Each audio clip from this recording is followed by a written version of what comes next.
Hello friends. Welcome back again on the I Have a Vision Academy YouTube channel. In short, I Have Academy. Start करते हैं आज की class. आज हम पढ़ेंगे थोड़ा आरबीआई के फंक्शंस के बारे में। अच्छा, in the previous class I have told you about the policy. अलग अलग तरह की पॉलिसीज़ होती हैं, like accommodative policy, dovish policy, then contractionary policy, expansionary policy, hawkish policy. तो ये सब मैंने आपको पिछले क्लास में बताई थी। शायद से दो टर्म नहीं बताई थी। These two terms are expansionary and contractionary. So expansionary मतलब, अच्छा चलो ये थोड़ा सा कंसेप्ट है, बता ही देता हूँ आपको अभी। There can be two types of responses by the government in the recession time as well as in the economic boom time.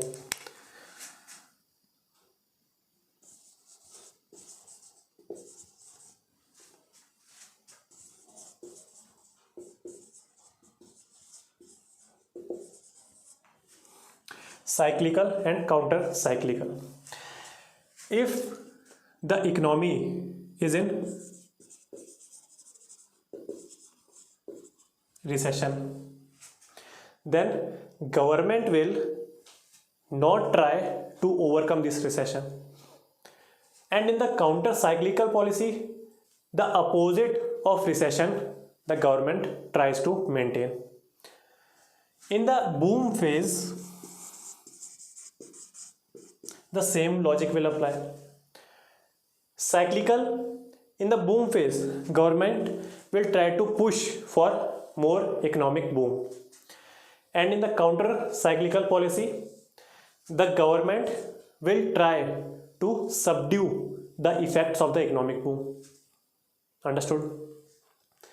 So cyclical में, if there is recession and we have to propagate more recession, तो क्या करना पड़ेगा? Taxes increase करो। क्यों?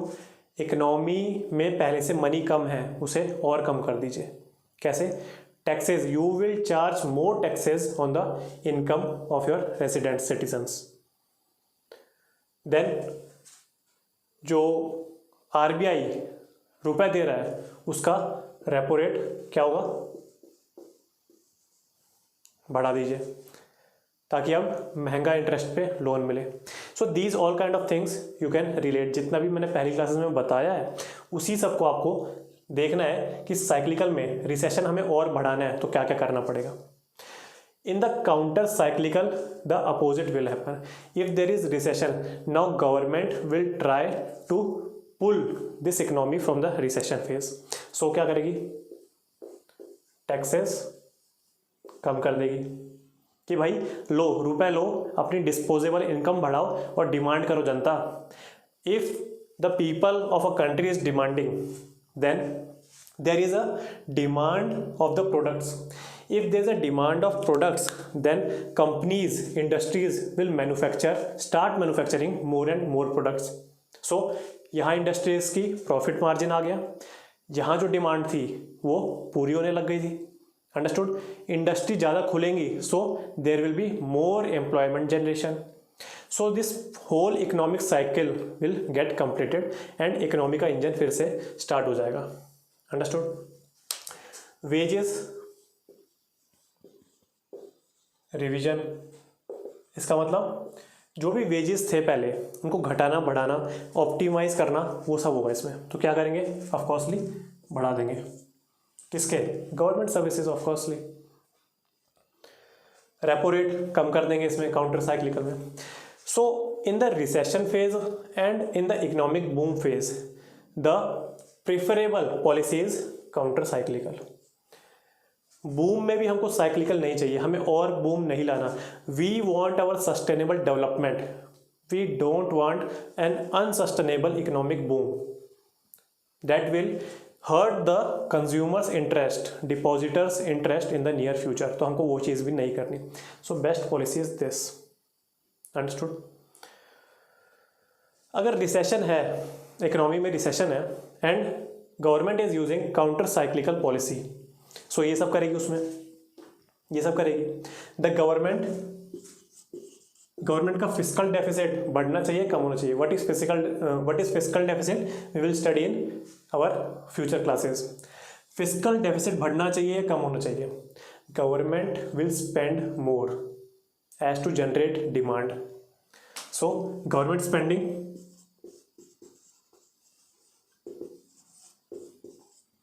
तो fiscal deficit बढ़ जाएगा। So government is kind of pumping the money in the economy. So इसी सब चीज़ों को, ये तो अलग कंसेप्ट था, काउंटर साइक्लिकल, साइक्लिकल आप समझ गए होंगे। सो इन सब चीज़ों को when the government is trying very hard to come out of recession, so ये सब वो चीज़ें करेगी। He will try to push more and more money in the economy, in the market. So इसी को बोला जाता है पंप प्राइमिंग।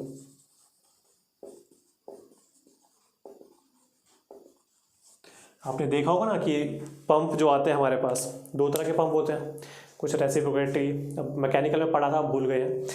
तो पंप में क्या होता है, whenever the pump sucks the air in, so हमको उसको खोलना पड़ता है, उसमें थोड़ा पानी डालना पड़ता है, and then we can start the pump again. So इसी को बोलते हैं pump priming. As the economy is facing slow down, recession, that's why the government has to spend more from his own pocket to generate demand in the economy. कैसे generate demand होगी? जैसे ही ये spend more करेगी, मान लीजिए MNREGA scheme है, उसमें ज़्यादा एम्प्लॉयमेंट मिलेगा, तो उसमें डिस्पोजेबल इनकम आ जाएगी, then the people will start demanding. Demand start करेंगे, इंडस्ट्रीज रन करेंगी, industries will produce more and more output goods, hence maximising their profits. Now they will start expending their industries, hence more employment, more disposable income, more demand, and hence this चरखा of economy will be on its rails. Understood? So इसी को बोला जाता है थोड़ा pump priming. तो ये थोड़ा अलग सा कंसेप्ट था, तैयार तो नहीं किया था, पर मुझे लगा अभी बता देते हैं क्या दिक्कत है। सो ये दो चीज़ हो गई। अच्छा हाँ, एक और चीज़, एक्सपेंशनरी पॉलिसी जो मैंने बताया था, so that is kind of dovish. Expansionary मैंने नहीं बताया था, डॉविश पॉलिसी बताई थी या अकोमोडेटिव पॉलिसी बताई थी। So that is expansionary policy.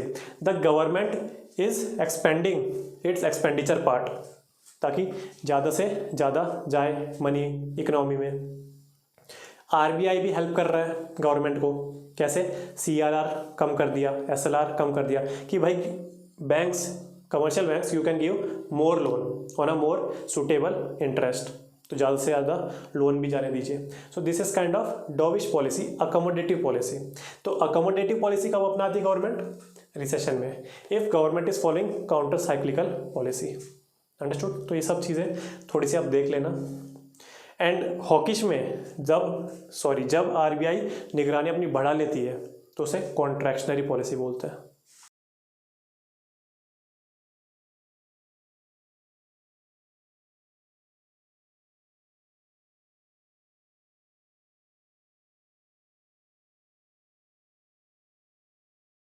Now today's topic that is RBI. थोड़ा सा आरबीआई के बारे में पढ़ लेते हैं। कौन सी कमीशन गठित हुई थी?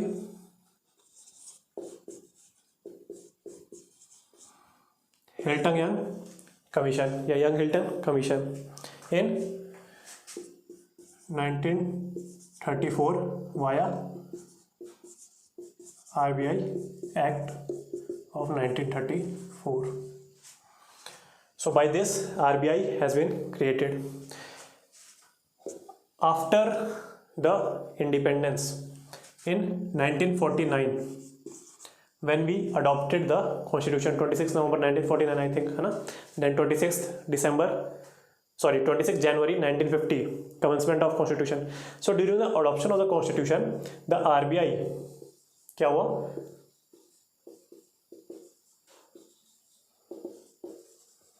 Has been nationalized. Understood? It means the RBI is fully owned by Government of India. In the papers, we are calling this RBI and other bodies like Election Commission of India as autonomous bodies. But mind you, they are not fully autonomous. Understood?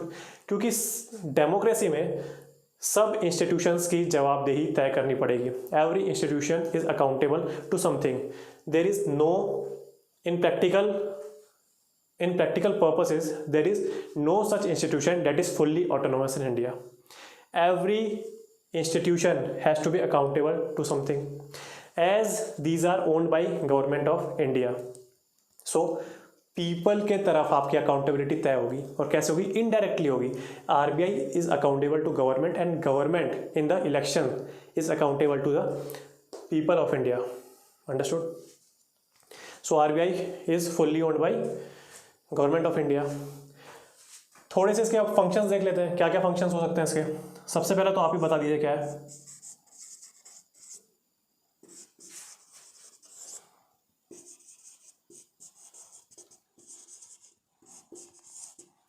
Monetary authority.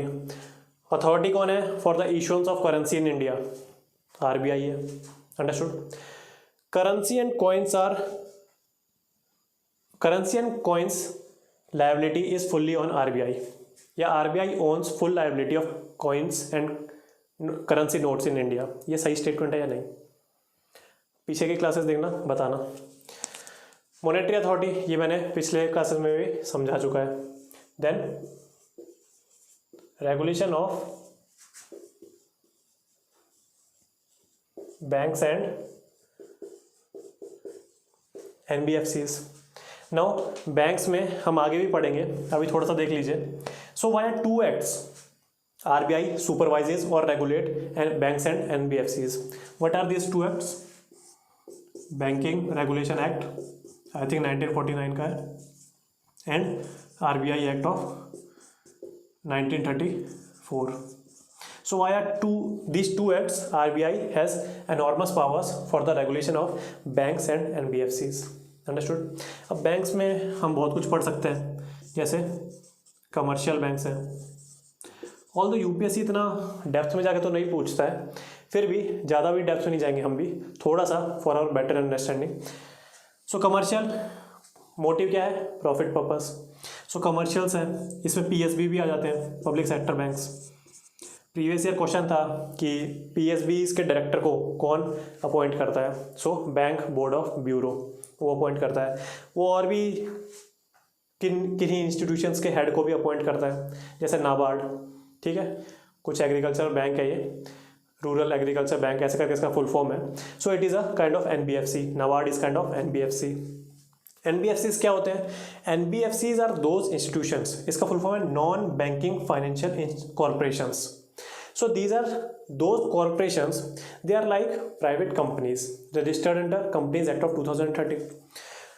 So difference क्या है? What is the difference between banks and these NBFCs? See, banks have depositors money, but you can't deposit your money in the NBFCs. Understood? तो ये banking operations चलाते कैसे हैं? Non banking है in the area of license that has been generated or given by RBI. Banks को operate करने के लिए लाइसेंस चाहिए. This licence has been provided by RBI, but these are non banks identity. Then also they are into the business of giving loans और purchasing stocks. ये सब चीज़ों में ये इन्वॉल्व होते हैं. सो ये कैसे इन्वॉल्व होते हैं अगर इनके पास पैसे ही नहीं है? सो ये दो चीज़ करते हैं, या तो ये अपने बैंक से मनी लेते हैं और यहाँ आगे फॉरवर्ड करते हैं एज अ लोन. तो देखिए कैसे बिजनेस चल रहा है इकोनॉमी में. आपके पास बस आइडिया होना चाहिए बिजनेस का और आप चला सकते हो. ठीक है, इकोनॉमी ऐसा सब्जेक्ट है. और या तो there is a pool of money that has been standard in the banks account of some big corporations. ठीक है, जैसे मान लीजिए, वैसे गलत एग्जांपल है पर मान लीजिए जैसे टाटा है, तो Tatas have a lot of money but that has been standard in their banks account. So what Ratan Tata ji can do, he will open a private company and register it as an NBFC in the Companies Act of 2013, and then he can do this business of giving loans. Understood?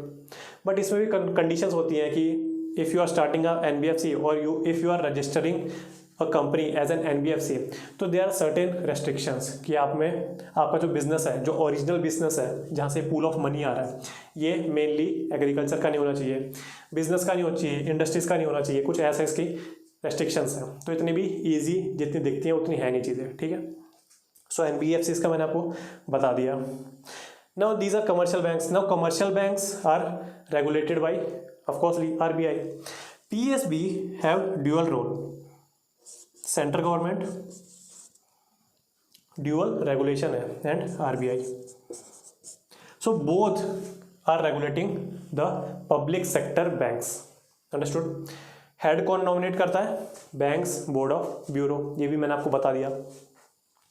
Then we have cooperative banks.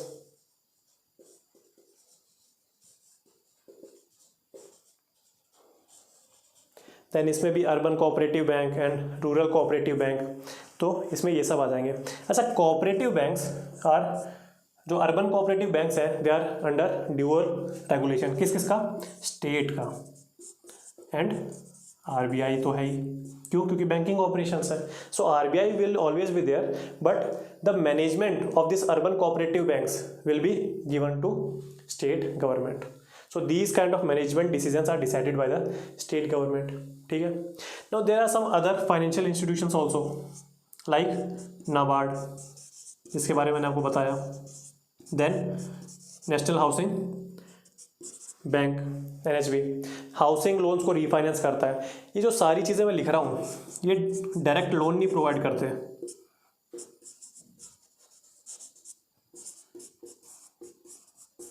So these all kind of financial institutions don't give direct loans to the residents. Like अभी अगर आप जाएं bank में, NABARD में चले गए या NHB में चले गए या SIDBI में चले गए, so it is not like that they are providing you with some kind of loans. No, they are in the business of refinancing of loans. इसका मतलब they have some amount of money, understood?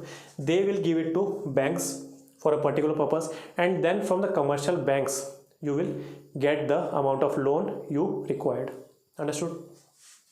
So ये सब चीज़ें financial institutions, इनको भी कौन monitor करता है, रेगुलेट करता है? RBI, understood. अच्छा, एक कॉरपोरेशन है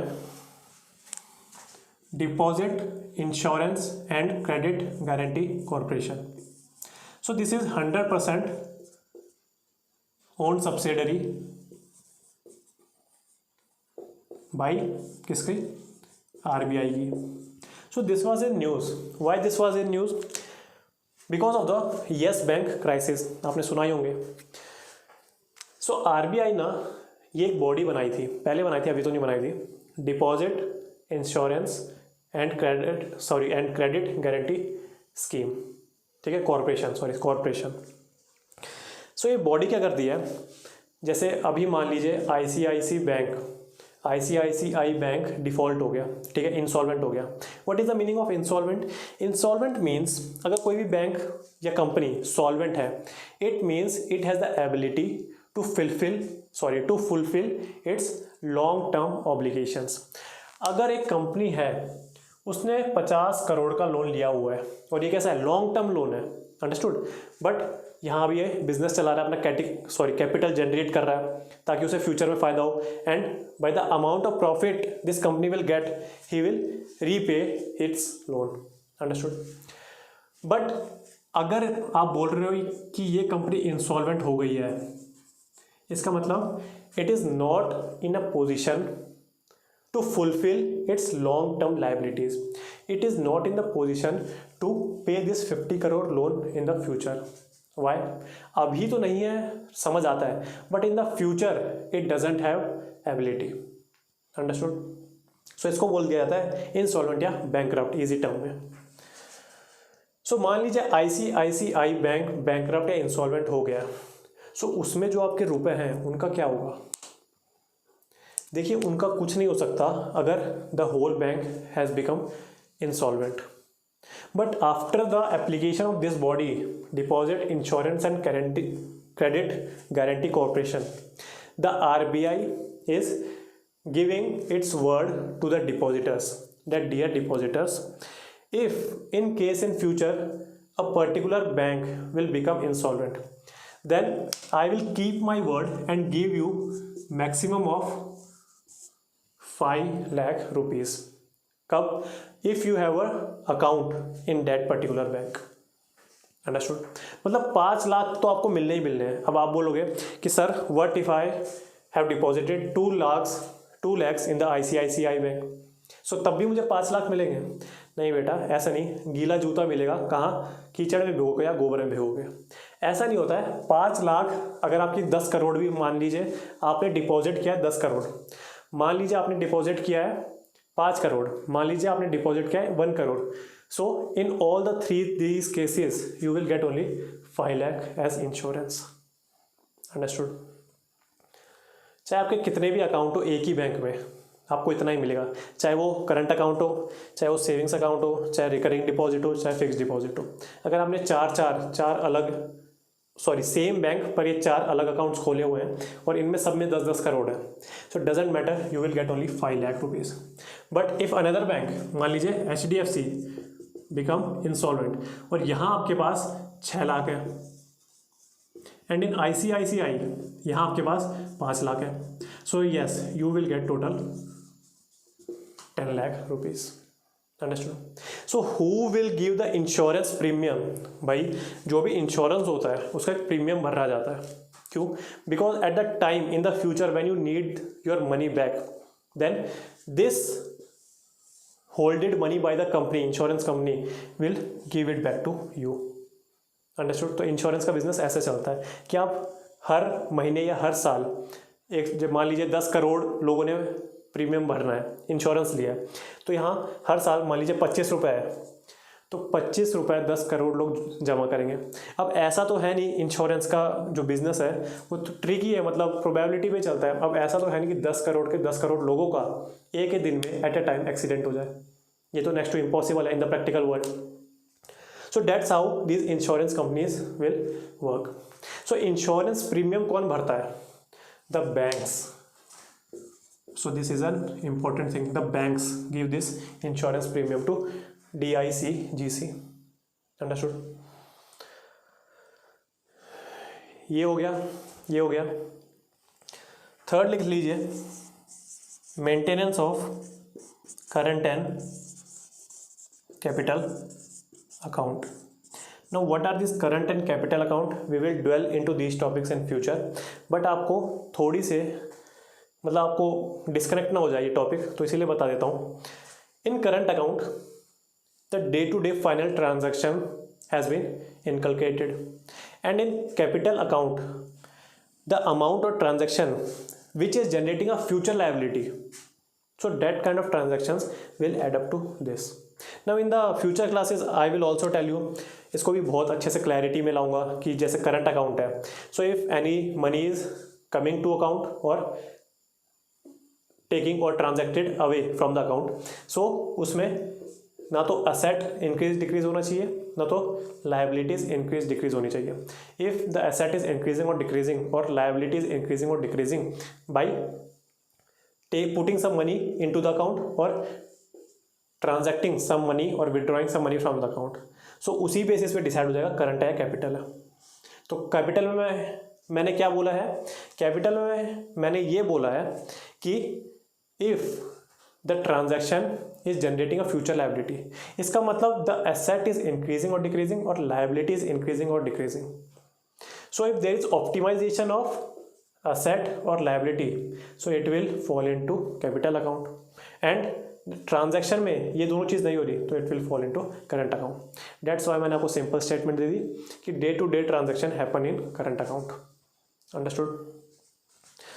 then 3 markets have been regulated by RBI: government security GSEC market, money market, एक लास्ट वाली बताओ, मैंने बताई हुई है आपको, forex market. So these 3 markets have been regulated और सुपरवाइज्ड बाय RBI। इसके बारे में मैंने आपको अच्छी तरह बता दिया, ये मैंने एक्सप्लेन कर दी। इसके बारे में थोड़ा सुन लीजिए। एक एक्ट था, शायद से 1973 का एक्ट था, फेरा, foreign exchange regulation act of 1973 I think, देख लेना year. So this was very draconian law. Understood? इसमें बहुत ही सारे, शायद से 81 कुछ आर्टिकल्स थे या पॉइंट्स थे which you have to confirm. And other thing, the violation of FERA rules comes under the criminal jurisdiction, मतलब CRPC के तहत आप पे कार्रवाई होगी। और आप क्या काम कर रहे हो? बिजनेस का काम कर रहे हो। फॉरेन एक्सचेंज रेगुलेशन है, फॉरेन एक्सचेंज में काम कर रहे हो। आपने किसी का कत्ल नहीं किया, किसी को धमकी नहीं दी, you are just handling your money, yes, in an inefficient way, in a dishonest way, but it is mere currency. You can also apply civil procedure code. Why you are going to criminal procedure code? So this is very draconian law, FARA. So in 1999 it has been replaced by FEMA, Foreign Exchange Management Act. So previously government is regulating the foreign exchange market, now it is managing. There is a huge difference between regulation and management. Now in this, the evil things that I have quoted about the FARA कि draconian law था, वो सब इसमें हटा दिए। 80 से I think 40 लिया इसमें आर्टिकल्स कुछ, you have to confirm with this 40 articles.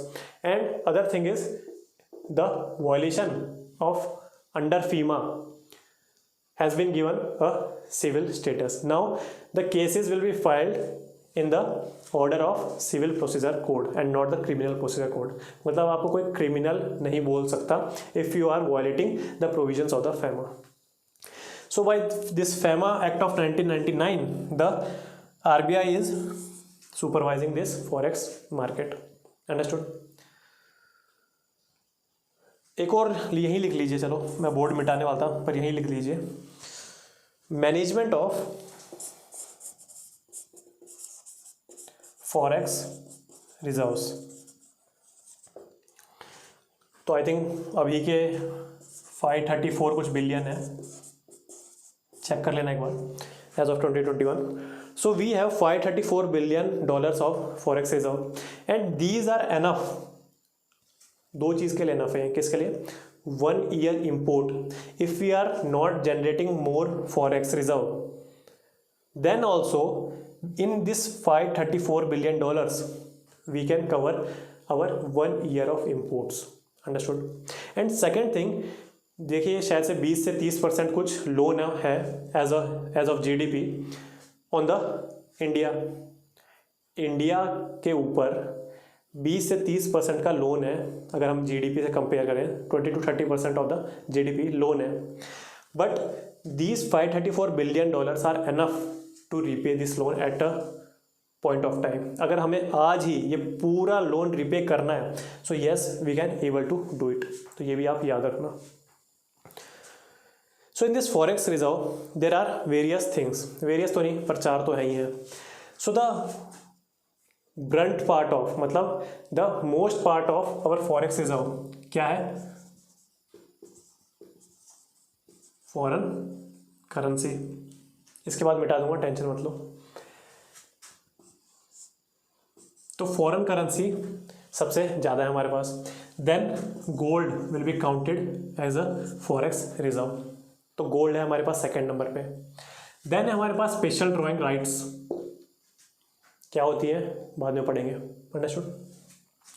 And then है reserve transposition in IMF, international monetary fund.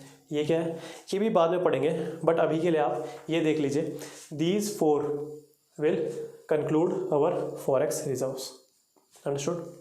So first observe this, then और देखते हैं।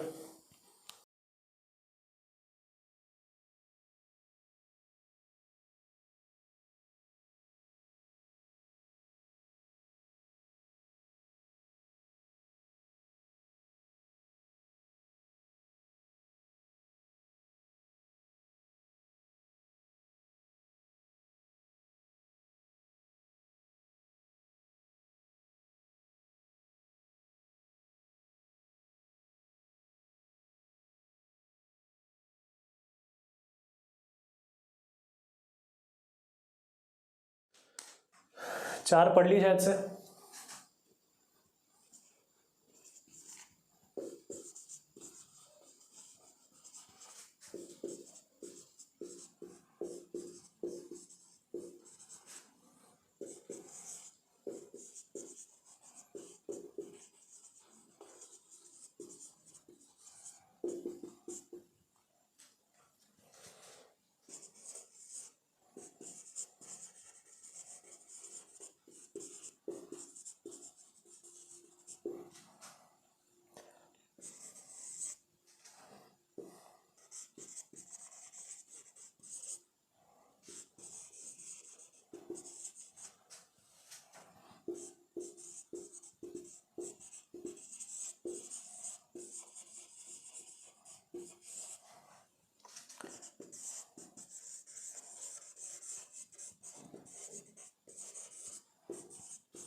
So first is banker to government of India and the states. So RBI acts banker to both central government as well as states government. So इसमें करता क्या है, देखिए in polity we have studied under article 266 and 267 if I am correct. So under article 266 and 267 क्या था उसमें, the three types of funds, consolidated fund, then public accounts of India, consolidated account of India, public account of India and contingency fund of India. So these three are the funds. So इन्हें कौन manage करता है, RBI. It means if government want to give money to somebody or take money from somebody, so who is handling that program? The RBI will handle on behalf of the central government or state government. So in that particular case, RBI is acting as banker for the governments. Now this is different thing, debt manager of government of states. Now suppose if government wants to take a loan, so ऐसा तो है नहीं कि government जाके किसी institution के पास loan लेगी, ऐसा तो होता नहीं है. So RBI on behalf of government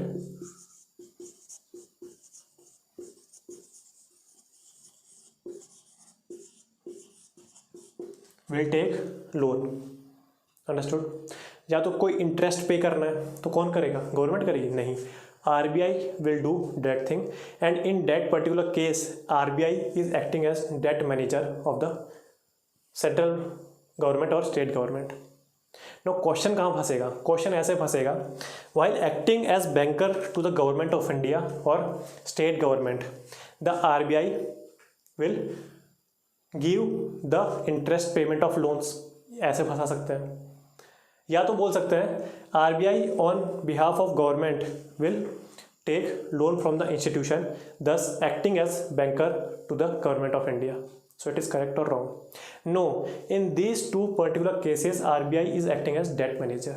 तो यहाँ छोटा सा ट्रिक है, तो यही थी बस वो. बैंकर टू द बैंक ये तो हम सबको पता है.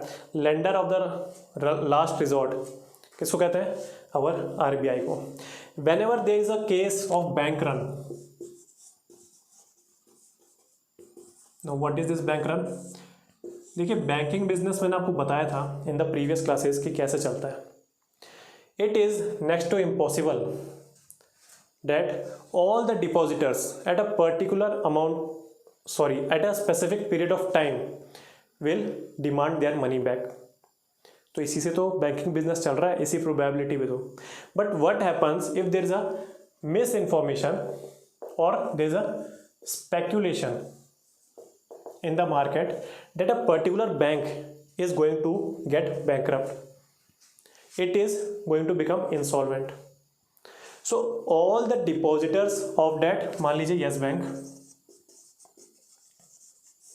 all the depositor of yes bank will rush to the respective branches of yes bank. और क्या करेंगे, भाई पैसा दो हमारा वापस, हमें चाहिए. क्यों चाहिए, कुछ भी हो, हम डिपॉजिटर्स हैं, हमें चाहिए, we are demanding our money back. तो जो येस बैंक ने जो लॉन्ग टर्म लोन्स दे रखे हैं, बैंक्स ऐसे तो पैसे कमाते हैं, go and watch previous classes. So तब येस बैंक को दिक्कत आ जाएगी.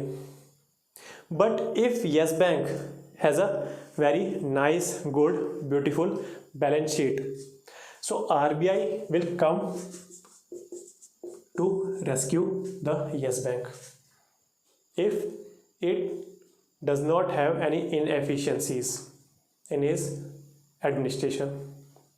उसकी बैलेंस शीट पूरी क्लीन है और उसने एकदम रैशनल तरीके से लोन दे रखे हैं. Understood.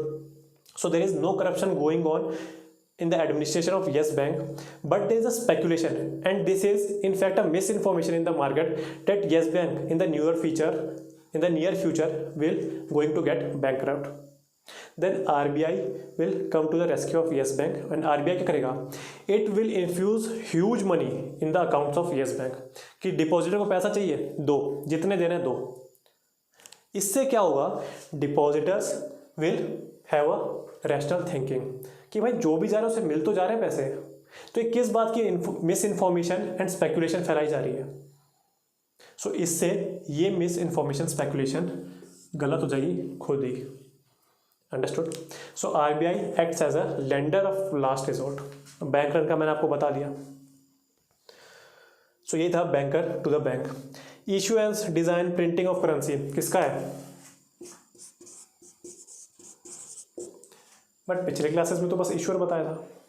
Yes, with government of India of coarsely.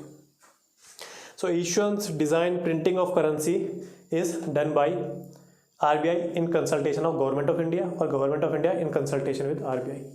ठीक है, डिज़ाइन क्या होगा नोट्स का, प्रिंट कितनी करवानी है। So both sit on a table and try to find the answers to these questions. Then there are some payment systems. Understood. Payment system क्या होता है? They are kind of gateways और bridge between the transaction and the banking system. Banks को एक loan provide करना है to a particular platform, but इसको हमेशा फिजिकल फॉर्म में आना पड़ता है। तो इससे अच्छा क्या है, जो हमारे पास ये ऑनलाइन चीज़ें हो रही है ना अभी, IMPS, UPI, भीम, गूगल पे तो चलो थोड़ा सा अलग हो गया, but all this kind of things ये क्या कर रहे हैं? They are providing the services to link this to by providing a particular platform, and this platform is nothing called but payment systems. So RBI ने सोचा कि भाई हमारा एक नेशनल होना चाहिए, तो RBI ने क्या बोला कि एक कंपनी सेटअप करते हैं, NPCI, national payment corporation of India. Those aspirants who have solve previous year question paper, उन्होंने उसका नाम सुना होगा। तो ये क्या चीज़ करती है? इसने UPI डेवलप किया है, IMPS डेवलप किया है। ये है previous year question, linking of ATMs in India. It is merely a not-for-profit company, National Payment Corporation of India. Understood? So RBI ने डेलीगेट कर रखी है इसको powers. RBI has delegated its power to the National Payment Corporation of India. तो इससे ये linking of ATMs करता है ऑल ओवर इंडिया में। IMPS जो प्लेटफॉर्म है ये डेवलप किया है, UPI डेवलप किया है, RuPay card is of NPCI, RuPay card. ये सब पेमेंट गेटवेज होते हैं ना, रुपे, मास्टर, वीज़ा कार्ड्स, है ना। अच्छा, एक चीज़ बच गई यहाँ, while acting as banker to the government of India in some cases, अभी हम आगे पढ़ेंगे इकोनॉमिक कैपिटल फ्रेमवर्क होता है कुछ, है ना, तो वो अलग चीज़ होती है। अगर आपको समझ नहीं आया इकोनॉमिक कैपिटल फ्रेमवर्क, अभी पिछले साल हमने देखा था कि government is demanding the excessive profit of the RBI, कुछ था ना। तो बिमल जलान कमेटी आई थी, फिर RBI मना कर रहा था कि हम नहीं देंगे ये एक्सेसिव प्रॉफिट, तो बिमल जलान कमेटी ने बोला नहीं, आपके पास बहुत ही ज़्यादा एक्सेसिव है, तो इतना गवर्नमेंट को ट्रांसफ़र कीजिए आप। तो that is nothing but economic capital framework, that is different thing. Here I am telling you ways and means advances. So there are some cases in which there is temporary mismatch between the receipts and withdrawal expenditure of Government of India. So that kind of mismatch can be fulfilled for a short term also only. So those kind of mismatches, short term mismatches can be fulfilled by taking a loan from the RBI. Understood? और ये loan लिया जाता है veg and means advances के through, WMA। Now there are some certain restrictions in this ways and means advances. What are these? Government will only take loan from RBI to fulfill this mismanagement of receipts and expenditure. So government will not try to borrow some loan from RBI only to fulfill its fiscal deficit target. तो fiscal deficit के लिए ये चीज़ नहीं आई है। Understood? RBI and Government of India both will sit on a table and will carry out this documentation of ways and means advances. आपको कितने time के लिए चाहिए, आपको कितना बड़ा लोन चाहिए, आपको कैसे कैसे इंस्टॉलमेंट्स में लोन चाहिए, अंडरस्टूड। जनरली रेपो रेट पे दे देती है, but government of India and RBI both can sit on a table to negotiate this particular transaction. Understood. तो इतना पढ़ लीजिए। नाउ वी विल, एक है टॉपिक यहाँ है developmental functions of RBI, but absorb this and let us continue with the rubbed board.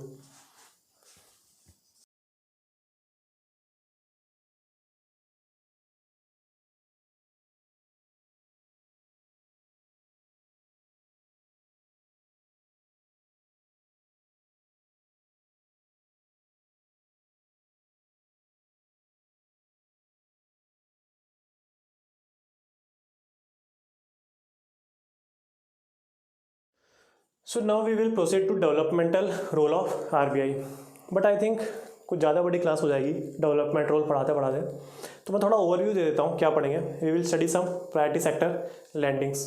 Understood. Urban cooperative bank को कितना प्रायोरिटी सेक्टर लैंडिंग है। Now what are the different kind of models of priority sector lending. Now there are various models like co lending है, ठीक है, then on landing है। तो ये सब हम नेक्स्ट क्लासेस में पढ़ेंगे। तो अभी के लिए इतना ही रहने देते हैं क्योंकि ज़्यादा बड़ी क्लास हो जाएगी। If you are lacking these conceptual classes, अगर आपके concepts are getting cleared, so please like this video, share it with your friends and subscribe to our YouTube channel. तब तक के लिए गुड बाय, जय हिंद।